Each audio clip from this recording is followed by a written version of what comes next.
So good evening and welcome to Eating with Inflammatory Conditions. On tonight's webinar, we're going to discuss which foods you need in your diet to maintain a healthy lifestyle when you're living with an inflammatory condition.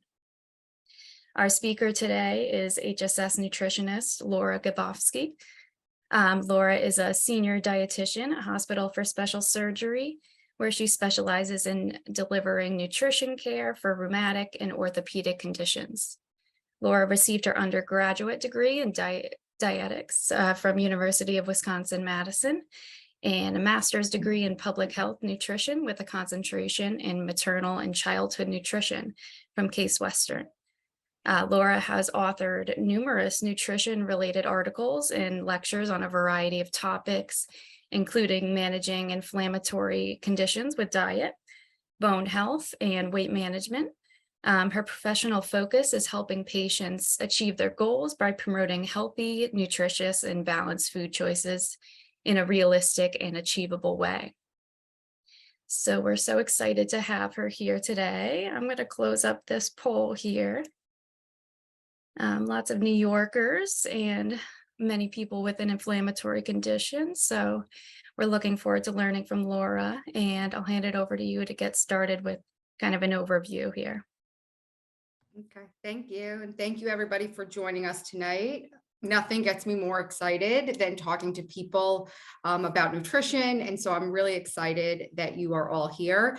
And the other thing that excites me is that the fact that you're here means that you are all thinking about how nutrition impacts your health and trying to understand how it's going to play a role in everything that's going on. So that's really exciting to me because you're right, it does play a role. And the fact that you're here and that you want to find out more, that means that you're on the right track and that you've identified those things. So from my standpoint, you're already in the right place, and then hopefully we can learn some of those things here together. So I just wanted to, while we were starting, just kind of go over just some basics, because unfortunately, you are going to hear me repeat some of the same things over and over again. I love what I do and I love sharing that information. But that being said, what I share is based on the scientific evidence that's out there. There's Instagram, there's TikTok, there's all of these things. And that is not how I practice. So I'm going to make sure that I'm giving you the most sound, up-to-date medical advice. Again, it may not always be the most exciting to hear, but I want to make sure that I'm explaining all of those things to you. So if we can just go to the next slide. So this is one of my favorite slides to share, and I think it plays a really important role in understanding inflammation and where we are as a country with some of these inflammatory conditions that we're seeing. But if you look at this, this is basically showing where we are as Americans and the foods that we're eating. So if you look at fruits, vegetables, grains, dairy, protein, foods, and oils, which you'll see on one of my slides, basically all of the foods that I would encourage people to be eating and including in their diet, we are well below where we should be as a population. And interestingly enough, those orange bars go high again in all of the areas that I'm going to be telling you that we should really be avoiding in our diet. So added sugar, saturated fat, and sodium, we are well able to meet those standards as a population. But when it comes to vegetables, fruit, and all of those other things, I mean, for vegetables, 80% of the population falls below where they should be. And we see that a lot. I see that a lot, specifically in terms of fiber and are people meeting their needs and certain things. So it's just really interesting to look at the graph to see where we are and how we're eating. And you can see we are so great at meeting our needs of the things that we don't need in our diet. And we are so far from meeting the needs of the things that we do need in our diet. So if we can just go to the next slide.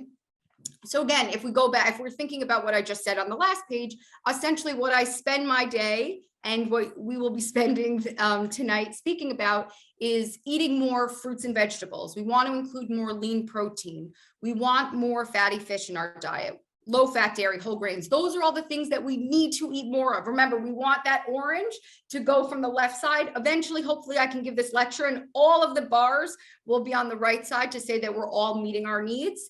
And then the things, again, that we are currently meeting our needs and going above where we need to, we really need to be eating less of that. Salt, added sugars, fast foods, refined grains, and bad fats. And later we'll go into this in a little bit more detail. But when we think about the American diet in general, unfortunately, we see a lot of these heavily processed foods with added sugars, added salts, fast food, fried foods. And so what we're seeing is there is a higher incidence of inflammation, not just inflammatory conditions that we're going to talk about tonight, but many of them in these countries, especially Western ones, where their diet is so heavily processed with all of these foods. Next slide. So again, this is just to kind of give you a gist. And remember, this is a very general overview. And again, what I do and why I would encourage all of you to see a registered dietitian is that you then customize it for you, your specific lifestyle, any medications that you're on, your height, your weight, all of these things. So again, keep in mind, this is a very general overview recommendation. But if I found out that everybody on this call is going to start eating 4 cups of vegetables a day, wow, what I may win a grant or one of those awards out there. Fatty fish is great. There is some evidence about the inclusion of fatty fish in your diet and lowering the rates of inflammation. So I encourage people to include fatty fish in their diet. Again, fiber-rich whole grains and fruits and vegetables will also contain fiber. The goal is 25 to 30 grams a day. As the population, most of us are consuming around 10 to 15 grams. So we have a ways to go to get there. Sodium, again, goal for take the salt shaker off to avoid any of those excess sodium.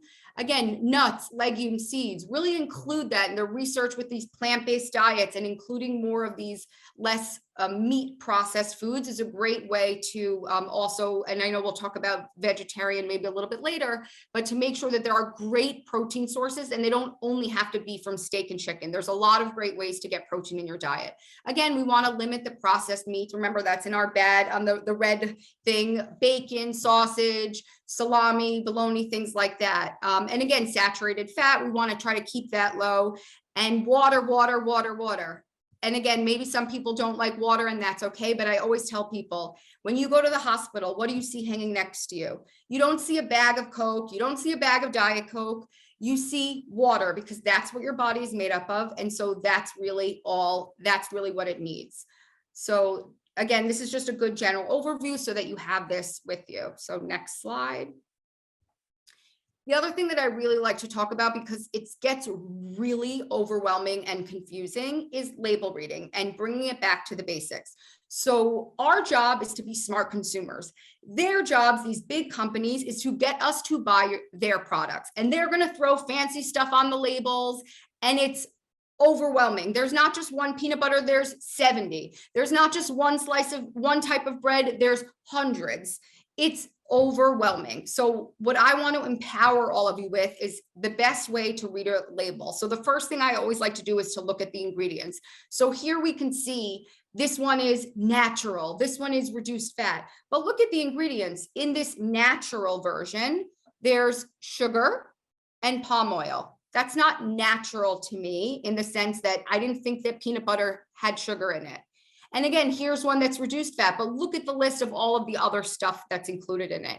So again, trying to look at the list and trying to identify, is this something that should be in the food? Is this something that I really want to be putting into my body? Because then if we go to the next slide. So again, ingredients, peanuts. And keep in mind, by the way, this peanut butter isn't one of those $19.99 jars of peanut butter, because I can assure you, I am not buying those peanut butters. This is one that you can find on the shelves in most supermarkets. This is actually the peanut butter that I buy. So it's just peanuts, because that's what should be in peanut butter, peanuts. We don't need sugar. We don't need all of those other stuff. And if you are going to make this switch, remember, we've taught our taste buds how to certain flavors. And so just as much as we've spent years teaching our taste buds those flavors, we can unteach our taste buds those flavors. It just takes time. So if you're used to eating a different kind of peanut butter, try this one. Again, at first it may seem weird, but you're used to those extra things that are in there. And so if you can just slowly kind of try new things, eventually your taste buds will get used to it. And I promise you, you will start noticing a difference. I think I have one more slide. This is just an example, because again, one of the things that I hear from people is how overwhelming the bread aisle can be. And I agree. It's insane that if you think about all of a supermarket, and bread can take up a whole side of an aisle of all of the different varieties of bread. So I think it's important because also this is one of the confusing ones. Oh, well, I want whole wheat, but this bread is brown and it has seeds on it. But it's actually, if you look at the ingredients, it's made with white flour. So it's the same thing. So first things first, if we look at the ingredients, the first ingredient should be whole wheat flour. Ingredients are listed from their most amount to their least amount. So the first ingredient, we wanted to say whole wheat flour. Again, then the other thing that I typically like to look at is the fiber amount, because usually if there's more fiber in the food, that means that it's a good source of a whole grain. And also remember, I said earlier that most of us are not meeting our fiber needs. And so we talked about adding whole grains and fruits and vegetables. And so this would be one of those ways that, again, we can get our bar graph to the other side of getting more of these things into our diet. So that's just kind of a general overview that I just wanted to share, because a lot of what I just talked about, you'll see a lot of this is just some common themes of eating a well-balanced diet with all of our major food groups. We want to include fruits, vegetables, whole grains, lean protein, calcium from low-fat dairy or alternative dairy sources. And we want to limit the excess sodium, the added sugar, the saturated fats. And by doing that, we are essentially creating that healthy diet, that what people call that anti-inflammatory. We're minimizing any of that excess stuff in our body to help keep our bodies at our healthiest. Okay, awesome. That was a great place to start, and some, tips that we can take home and use in the grocery store. So now that we kind of went over the basics, can you give a little bit more of an overview of, specifically for people with inflammatory conditions, how nutrition really affects their bodies? Yeah, and so this is really important because I just want to stress this. There are no foods that cause inflammatory conditions, and there are no foods that can cure it. Yes, we hear a lot of different things. Oh, I'm on this diet, I'm on this diet. But the truth is, the goal of what I always want to work with my patients with is making them understand that a well-balanced diet is there to help alleviate the symptoms of the disease. And so good nutrition is basically going to be one of those key tools that you're going to use as a treatment to the disease, in the same way that we want you taking your medication, following up with your doctor, doing PT. Good nutrition is important in that. And by doing that, the goal is that we're going to reduce the inflammation and maybe some symptoms. We may combat some of the side effects of maybe that anybody might be experiencing on certain medications that they may be taking.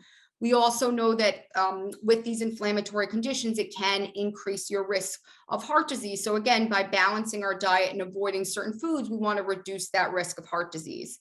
Another important thing is, of course, achieving and maintaining a healthy weight. If we're putting extra weight on the joints, it can be more of a problem.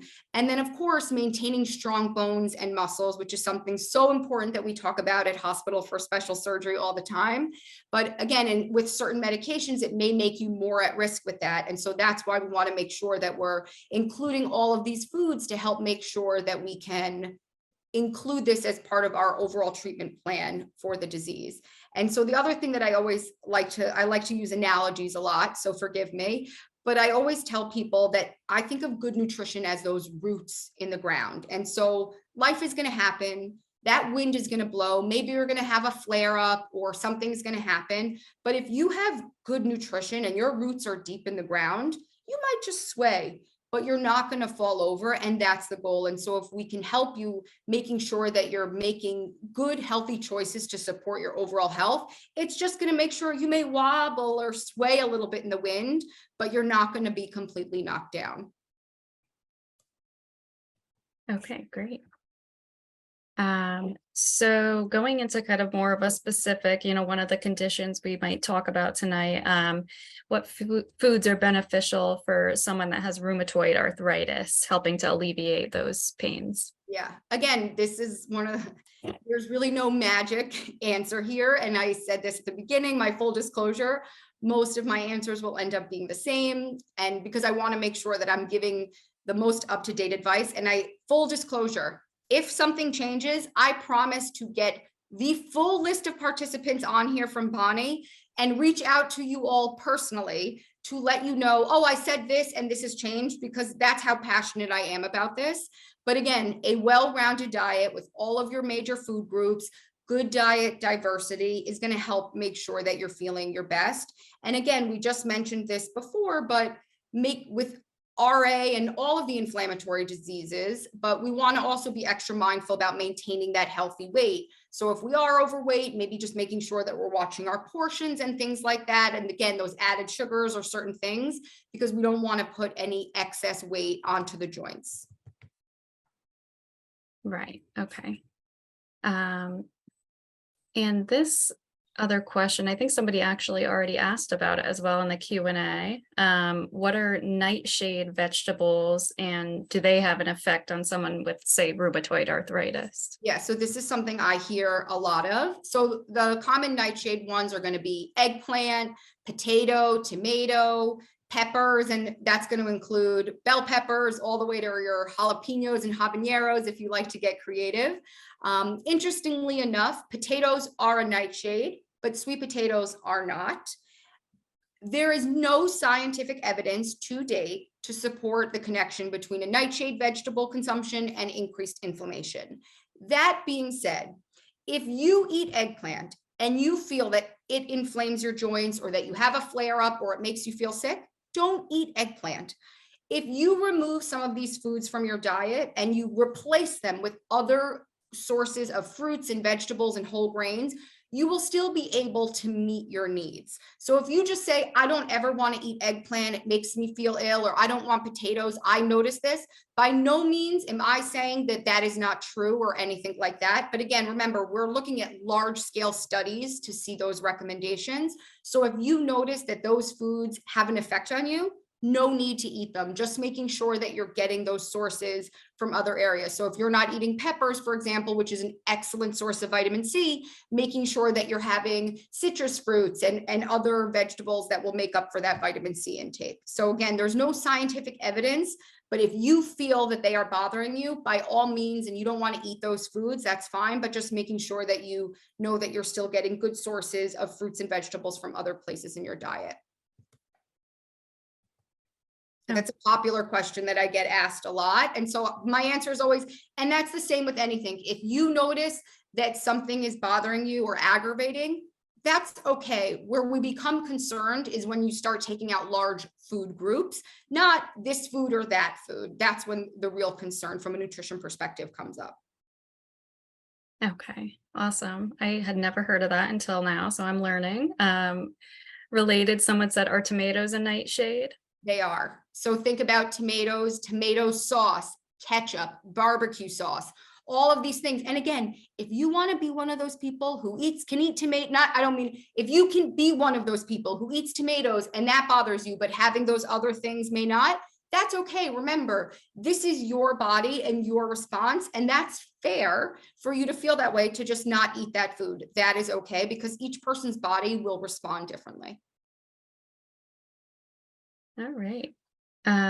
So I know you said it might be similar, but a different condition, someone with gout, which foods, are there any foods that might be beneficial for them or might worsen their symptoms? Yeah. So one of the most important things that we've learned this more recently about patients with gout is you have to take your medication. That's really going to help you significantly. But from a nutrition standpoint, the goal is to limit the purines in your diet, because purines turn into uric acid, and uric acid is what we're trying to reduce in the bloodstream when someone has gout. So the goal is to reduce the amount of foods that are high in purines so that they don't turn into uric acid. With that, again, same thing that I said before, here's that broken record. We want to also limit our high fat calorie foods that don't really offer us much nutrition. Again, also reduce the excess sodium, added sugar, starting to notice a theme here, and saturated fats. And we want to include more, remember that top green half, more of those fruits, vegetables, whole grains, low fat dairy, plant-based proteins, all of those things have been proven to help with that. And again, my most important thing is to making sure that you're always drinking water, because that will also help reduce the uric acid in your blood. All right. So yeah, I know some people are asking about gout, so we may get into that a little more later. But so another condition that people are asking about lupus, should a lupus diet be any different from, say, a gout diet or an RA diet? Again, in general, we should all be following these rules. And this would apply to you, me, everybody, regardless, because we all are going to benefit from reducing these foods in our diet. So the answer is no, we should continue to follow the same things that I've been talking about before. And again, you might find that certain foods aggravate you that might be different. Again, remember, that's very possible in the same way that there's certain things that bother me. But again, when we're talking about recommendations, there's no large scale studies that are saying something different. So again, making sure that we're watching the types of fats that we're consuming, avoiding the excess sodium. Some of the medications may be a little bit different if you have lupus versus RA. And so again, working with the dietitian can be helpful, because if you're on certain medications that might make you at risk for other conditions, that's really where the nuances start taking place. So again, I can't really answer so generally, because that will become more specific, but usually where the differences are seen are more from maybe certain medications that you would be taking related to the disease rather than the actual disease themselves. Okay, gotcha. So overall, for people with inflammatory conditions, are there any foods that should be avoided? You may have mentioned this, but are there Yeah. any others? So this is something, and other dietitians may feel differently about this, but usually we don't like to say that there are no foods, because we believe that all foods can fit. It's just how we're eating them, how often we're eating them in that sense, because we do want to make sure that we have a healthy relationship with food. So like I said before, if you notice that there are certain foods that bother you, by all means, you don't need to eat them. The problem becomes is if you start eliminating food groups, which we see sometimes people say, I don't want to eat dairy, I don't want to eat gluten. That is okay, pending if you're not going to eat dairy, you say, okay, well, I still have calcium in my diet. If I'm not eating gluten and I'm not eating grains, that's okay. But where am I getting my B vitamins? Where am I getting my other sources of fiber? Again, all things that are possible to do, but it's just something that you need to think about a little bit more. And again, that's where someone like a registered dietitian can be helpful in going through your diet and making sure that you're meeting all of your needs. Okay, great. And I know you talked a little bit about, diets in different areas of the world, Western versus Eastern. Can you talk a little bit about the Mediterranean diet and if that can help with inflammation? Yeah. And so, again, basically, it's just don't do what we do here of eating McDonald's and processed food and all of those things. But again, there's nothing unique about the Mediterranean diet per se, because we see in Asian countries and different areas that those people who are following those diets have longer lifespans and less risk of some of these inflammatory conditions. Why? Because their diets are less processed, have higher amounts of fruits and vegetables, more beans, more fiber, things like that. And again, when we think of what we're eating here, we're thinking fast food, highly processed, more refined grains. So again, just I cannot wait to give this talk, and I'm hoping all of you will help me move that graph. And with all of you here tonight, if we start eating more fruits, vegetables, beans, and all of those things, we can get this new slide up where I can show, and then maybe I can subset it to show all of these people are at this lecture tonight and they've changed their diet patterns. But again, that's what we think about when we look at other cultures and other diets. They're typically just healthier than what we're doing here. Okay. All right. And I saw that someone asked about diet for vegetarians. So, is a vegetarian or vegan diet possible for someone with an inflammatory condition? Absolutely. The key is, again, just because there's just a more limited selection, being mindful to making sure that you are meeting your needs. I do this for a living. For me, even if a vegan diet, I would send people to see a dietitian who might specialize in that, because I know sometimes even for me, I'm like, wait, this food or that food, you do need to plan a little bit more. But like with everything, if you put in the time and you do the planning, you can absolutely meet your needs. But obviously you want to go through your diet to making sure that because this food group is eliminated, if I include these foods, does it make up for it? And so again, it's absolutely possible, but we want to make sure that you're still meeting your needs. I was at the plant-based food show in New York City at the Javits Center, and I could not believe how many processed fried foods were there, of like fake fried chicken and all of these things. And I kept saying, where are the salads? Where are the beans? Because again, these foods are vegetarian and vegan and wonderful for you. But again, remember, we can make foods vegan and vegetarian, but that are just highly caloric, non-nutrient dense as well. That's not what we always think of when we think of these diets. In fact, they're usually higher in fiber and have more fruits and vegetables and whole grains. And so that's what we want to see. And so again, it's wonderful diet, and it's absolutely possible to be meeting your needs, and a great diet if that's right for you. Okay, great. One other thing we want to touch on, so supplements, are they beneficial to help alleviate these symptoms of inflammation? And what kind of supplements? Yeah, so there's not enough evidence to support the use of like particular herbs or spices, because that's another supplement that people buy. I know cinnamon is something that I see, or curcumin is some popular, but there's just not that scientific evidence. That being said, if you want to start adding cinnamon onto your oatmeal, by all means, that's not going to be harmful in any way.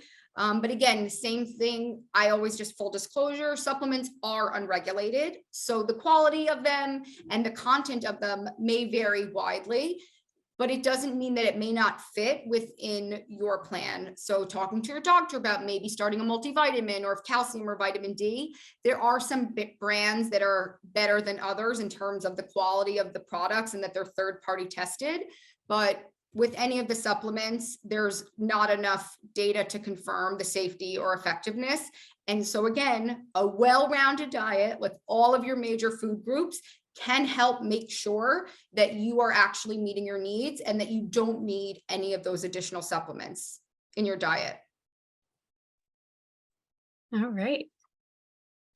So actually one more thing before we get into some more participant questions. I know you talked a little bit about weight management, and how important is that in helping someone with inflammation symptoms? Right. And so it works both ways. Patients who are underweight as well as patients who are overweight, it can aggravate the inflammation in your body. And also we spoke about this particularly with gout, but being overweight actually increases the risk of developing gout. And losing weight has been shown to help lower the risk.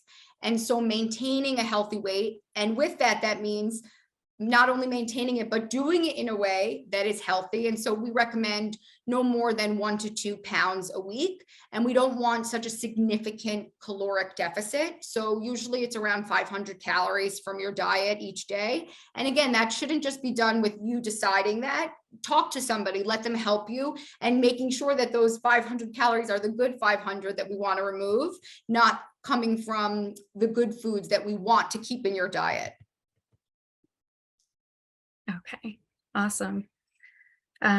So we can get into some questions now. Yeah, and I've been looking at it as I've been talking, just so hopefully I've been kind of touching on some of the points. Yeah, no, we definitely have. So let's see. I know there's a couple questions about nut butters, which you mentioned, but is that like, if they eat the one that say you recommended, is that like a good substitution instead of eating nuts?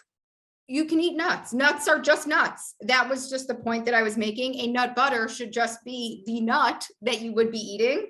But there's nothing wrong with, you want to have the plain nut. Again, usually I would encourage a non-salted version, and nothing with, eating an almond that's covered in chocolate, don't get me wrong, is delicious.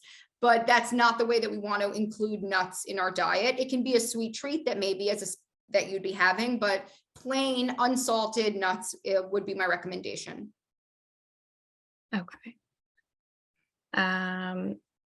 Someone asked about quantity example. So you said 25 grams of whole grain. What is that like equivalent to, or how can we Measure that.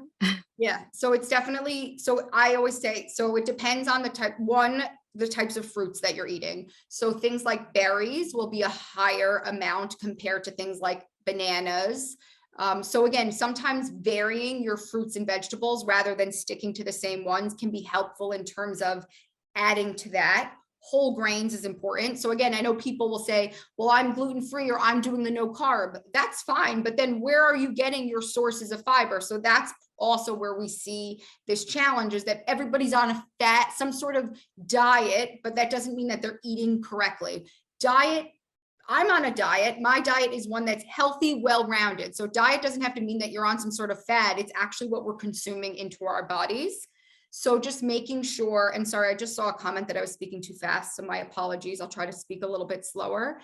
But making sure that that's why our bodies are designed to metabolize these foods and include them in our diet. So things like beans are another great thing. Add it in some soup, add it on top of your salad, include them in your diet. And so if there's all of these foods are in our diet, that's why we will be able to meet that goal.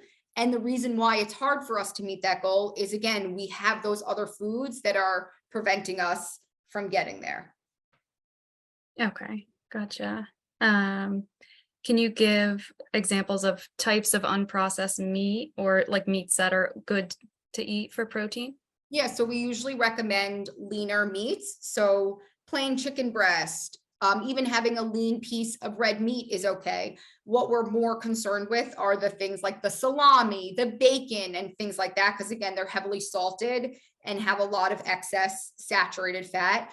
The other thing that I recommend is how you're cooking it. We don't want, if we take a piece of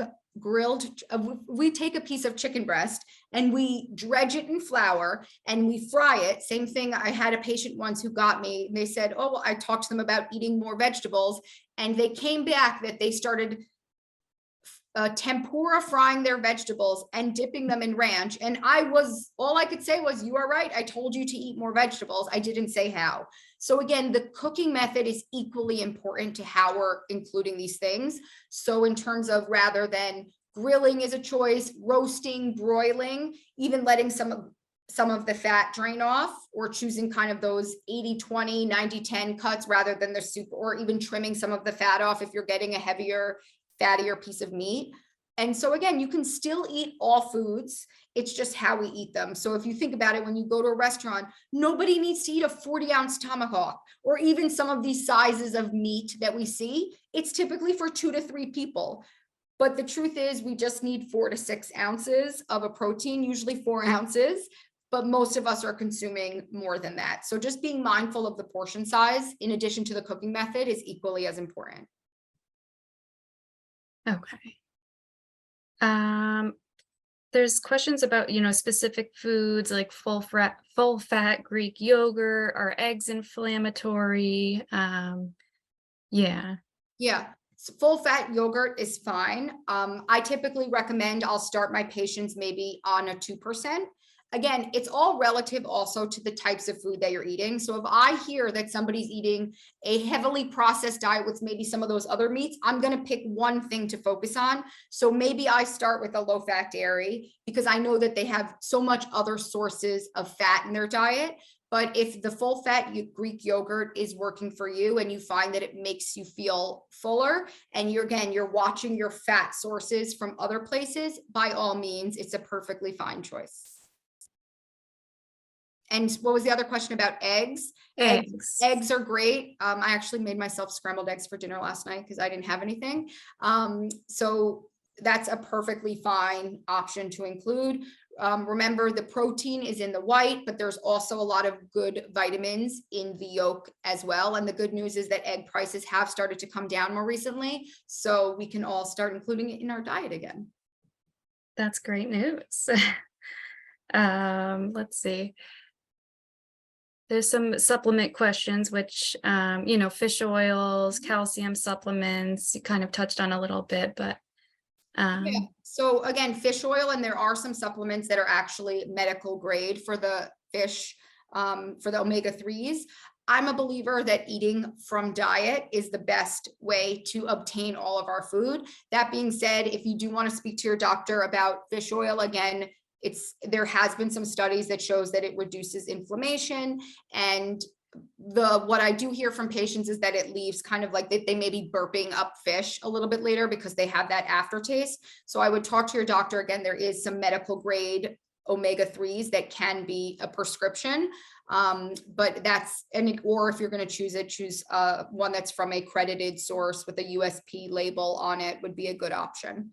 And as for calcium, again, I want to encourage you all to include calcium in your diet, or at least some of it. That being said, it is challenging for some people to meet the calcium recommendation. So I might even tell people, instead of, you don't need 1,200 milligrams of calcium from a supplement, maybe you want to just do one and then make sure that you're getting the calcium from your diet in that sense. But again, any supplements that you're on, make sure you tell your doctor, because they should be aware, as well as your pharmacist, because they want to make sure in case that there's any issues with timing of medications, to making sure that they're staying at their peak effectiveness as well. So everyone should be included in any supplements, herbs, or any of those things that you're taking, making sure that you're telling everybody on your healthcare team about them. Okay, awesome. Questions about sensitivities to egg and milk, as well as, does that cause you to gain weight? And then also like non-dairy milks, do those cause you to gain weight? I haven't seen any studies that it's been linked to weight gain specifically. The one thing, again, because I am at HSS and I want to make sure that everybody has strong bones, is that not all of those non-dairy milks are fortified with calcium. So be sure that when you are choosing a non-dairy milk, which is perfectly fine, try to choose one that has the added calcium. And again, this is one of those confusing things, why a company would make calcium fortified milk, non-dairy milk, and they do it in the same way they do. So just be mindful of that when choosing that, because sometimes it's just kind of watered down nothing and there's really no nutritional value. If you're using it because you can't have dairy and you like the taste, that's one thing, but just be aware that it is not giving you nutritional benefits. Okay, so look for the one that says fortified on it. With calcium, yeah. Okay.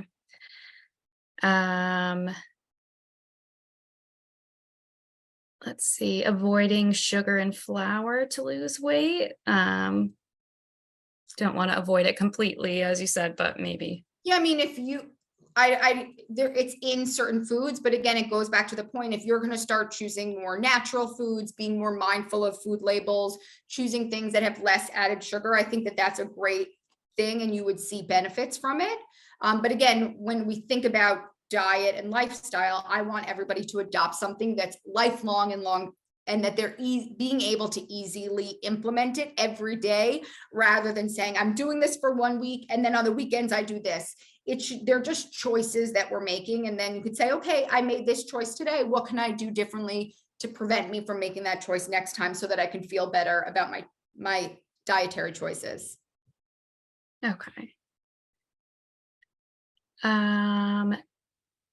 A question about protein powder. I don't know if we talked about that. Is that something that you'd recommend? Yeah, if someone is struggling to get protein in their diet, it's a great way to get that into your diet. There's a lot of different types. The major one that you'll see in the stores is a whey-based protein, which is from dairy. So just be mindful of that if you have a dairy allergy, or again, if you're vegan.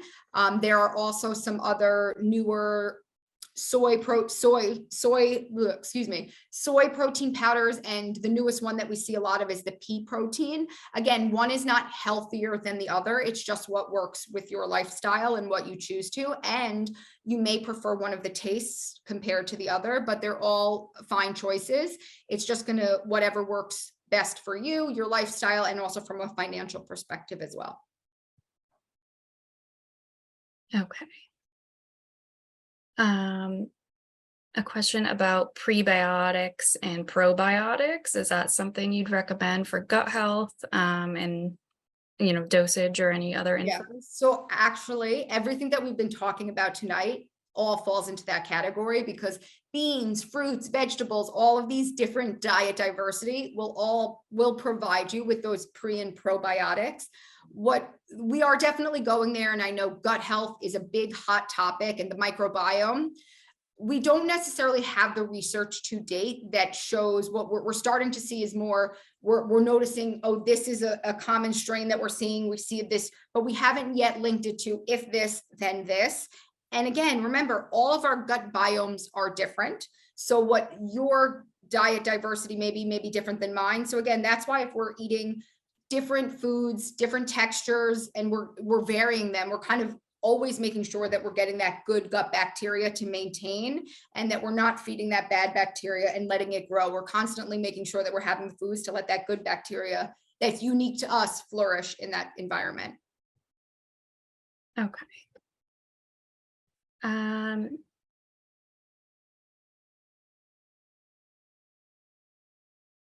again, just my kind of the other thing is, I would encourage all of you to ask your doctors to recommend a dietitian, either that they work with, or depending on what your insurance company requires, if you need a referral or if you don't. Again, this is very general advice. If I could speak to all of you on an individual basis, but that's exactly what a dietitian can do, is going over your diet, your specific medications, your specific restrictions, your specific food allergies, and customize it and go through with you to give you the tools to make the best choices for you. Awesome. I saw a couple questions about turmeric and whether that might have any benefit. Yeah, again, that's one of those spices. I mentioned cinnamon and curcumin, and turmeric I know is one of the other ones. Again, there are some small studies, but they are not these large scale studies that we're looking for when we start giving general public health recommendations. It's possible that we do start seeing them. Remember, diet studies are particularly difficult because they don't, like the national, there's no funding from like the Spinach Association or the Broccoli Association or anything like that. And the other thing is, we're all eating different things. So to get somebody to voluntarily eat the exact same foods, be in the exact same environment, do the exact same things, it just becomes challenging and tricky. So there'll always be some inconsistencies with that. So that's where, again, if you want to start adding turmeric to your food, wonderful. It's a great flavor to include. But as far as a specific supplement, I can't say that there's any benefit that has been seen to date in large scale studies. Okay. One other question was, alcohol. I don't know if you mentioned that, and does that, contribute to inflammation? Yes, we never want to consume alcohol in large amounts, not to mention it could be interfering with the effectiveness of your medication. And then on the flip side, I think we can all hope, if everyone here is 21 plus, when we do drink alcohol, sometimes we don't always make the best dietary choices. And so that can also contribute in the sense that, oh, that one glass of red wine, oh, maybe I'll have this. But so it's just something to be mindful of when we're consuming it. And like anything else, we just want to be careful of the portion sizes and making sure that we're not going over the recommended amount. And obviously, if we're on certain medications that we may not be able to drink on as well. Okay, great. As we only have like a minute left, can I ask for some kind of final, words of wisdom for people to walk away with, as well as, if somebody feels they need an appointment with a dietitian, what can they expect from that appointment? Yeah, that's a great question. Typically, again, we'll go over kind of a typical day in your life of trying to understand what you're eating, or also understanding what maybe some of your concerns are, and then kind of customizing a plan, or helping you kind of educate you on choices. I always say my job is to give the education. I don't do the hard work. That's where you have to do it. And that's sometimes I wish I could do some of this for my patients, but the hard work will come from you when you go home. And again, I know we don't all have chefs or anything like this at home, so it can be very challenging. And so giving you the tools to help combat when you're in the store, when you're in the restaurant, when all of these choices are around, how to help you make the best choices for you and gain that personalized attention that you need regarding what's going on in your life, and customizing that to what your goals and needs are. So yeah, encourage all of you, follow up with the dietitian. We have outpatient dietitian services at Hospital for Special Surgery, or again, contact your doctor if there's someone specific that they work with.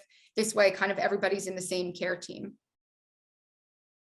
All right, amazing. Thank you. I know we couldn't get to every single question, but we'll definitely be having more, nutrition programs in the future.